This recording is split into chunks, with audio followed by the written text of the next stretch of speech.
अपने हाथों से मूर्ति पत्र देके नीलम अभिराम। कोई ऐसी बात नहीं होगी नीतीश कुमार जी ने हिजाब हटाने को अगर कहा यहाँ पकड़ के खींचा कि आप पूरे देश में इस विषय पे ऐसा माहौल बना दे कि जैसे कोई इस्लाम पे प्रहार हो गया। कोई प्रहार नहीं हुआ। हिजाब इस्लाम के एसेंशियल्स में नहीं आता है। अपने हाथों से मूर्ति पत्र देके नीलम अभिराम।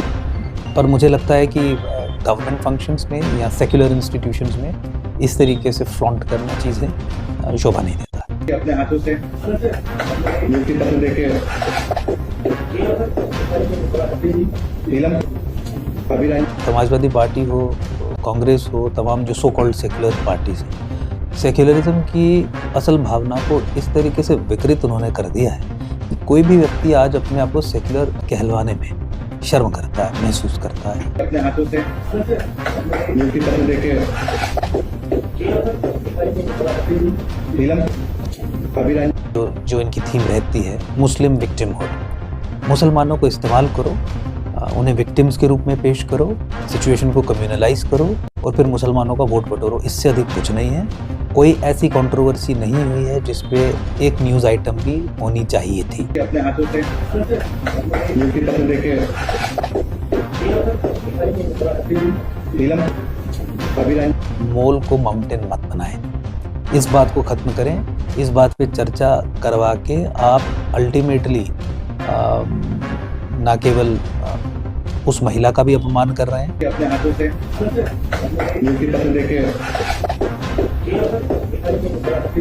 नीलम अभिराम। देखिए, मुझे लगता है कि तिल का ताड़ नहीं बनाना चाहिए और ख़ासकर जब इस तरीके के ऑफिशियल फंक्शंस या सरकारी फंक्शंस हो रहे हैं तो वहाँ पे आपको अपना धर्म फ्लॉन्ट करना और ख़ासकर उस तरीके से which does not constitute the essentials of a religion और फिर उस पर बवाल काटना वो बनता नहीं है। नीतीश कुमार जी की उम्र देखिए आप, वो मुख्यमंत्री हैं और अगर हिजाब हटाने को कहा भी तो मुझे नहीं लगता कि कोई ऐसी बात हो गई जिस पे इतना हू हल्ला किया जाना चाहिए। हर सिचुएशन को कम्युनलाइज करने का जो प्रयास किया जाता है वो अशोभनीय है। वो जनता में, देश में एक सही संदेश नहीं देता।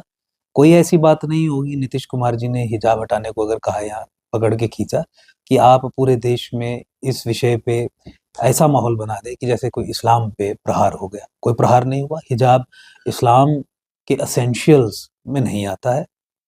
इसीलिए कोई ऐसी बात ये नहीं हुई है।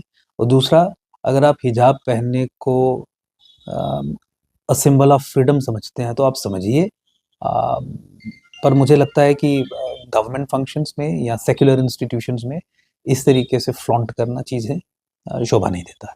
तो क्या लगता है जैसे कि समाजवादी पार्टी के तरफ से भी बड़े बड़े होर्डिंग्स जो हैं वहां पे लगाए जा रहे हैं जिसमें महिलाओं को के लिए ये कहा जा रहा है कि ये महिलाओं का अपमान है जिस तरीके से नीतीश कुमार ने किया। देखिए, मैं वही आपसे निवेदन कर रहा हूँ कि समाजवादी पार्टी हो, कांग्रेस हो, तमाम जो सो कॉल्ड सेक्युलर पार्टीज हैं, सेक्युलरिज्म की असल भावना को इस तरीके से विकृत उन्होंने कर दिया है कि कोई भी व्यक्ति आज अपने आप को सेक्युलर कहलवाने में शर्म करता है, महसूस करता है। सिचुएशन को कम्युनलाइज करने का प्रयास किया जा रहा है, एक सांप्रदायिक रंग देने का प्रयास किया जा रहा है और फिर वही जो इनकी थीम रहती है मुस्लिम विक्टिमहुड, मुसलमानों को इस्तेमाल करो, उन्हें विक्टिम्स के रूप में पेश करो, सिचुएशन को कम्युनलाइज करो और फिर मुसलमानों का वोट बटोरो। इससे अधिक कुछ नहीं है। कोई ऐसी कंट्रोवर्सी नहीं हुई है जिस पे एक न्यूज़ आइटम भी होनी चाहिए थी। इसीलिए मेरा निवेदन आपके माध्यम से सभी उन लोगों के साथ है जो इस कंट्रोवर्सी में कूद पड़े हैं कि इस मोल को माउंटेन मत बनाएं। इस बात को ख़त्म करें। इस बात पे चर्चा करवा के आप अल्टीमेटली ना केवल उस महिला का भी अपमान कर रहे हैं बल्कि जो देश की मूल भावना, बेसिक भावना है कि हमारे ऑफिशियल फंक्शंस में या इंस्टीट्यूशंस में क्या एक कोड ऑफ कंडक्ट रहना चाहिए, उस पे भी सवाल उठा रहे हैं। इस चर्चा को यहीं पे बंद कर दिया जाना चाहिए। जो हुआ है उसमें कुछ भी गलत नहीं हुआ है और अवॉइड करना चाहिए ऑफिशियल फंक्शंस में, एयरपोर्ट्स पे, सिक्योरिटी इंस्टॉलेशंस में, जहाँ-जहाँ सिक्योरिटी की व्यवस्था हो, जहाँ-जहाँ चीफ मिनिस्टर उपस्थित हो, वहाँ पे इस तरीके कि जो हिजाब हो गया या जो कपड़े हो गए, इस तरीके के कपड़ों को पहनना अवॉइड किया जाना चाहिए।